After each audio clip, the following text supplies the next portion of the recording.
Hi, this is Sarah Castillo, the Chief Nursing Officer with AccentCare.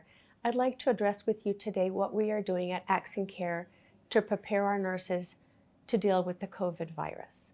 So we understand that there may be some concern, but we'd like to reassure you and kind of give you an idea of some of the steps that we're taking to make sure that the home care environment is safe. So when the referral comes in at the point of intake, we're actually screening the patients.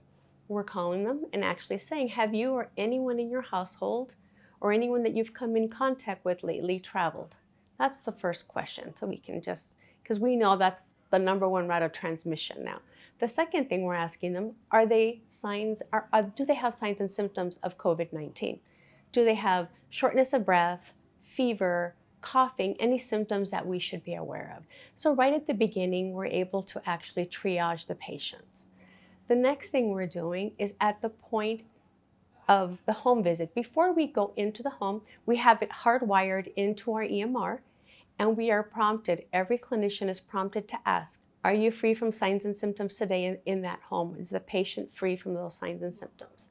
And also, again, has anybody in your household transferred? Is anyone in your household sick?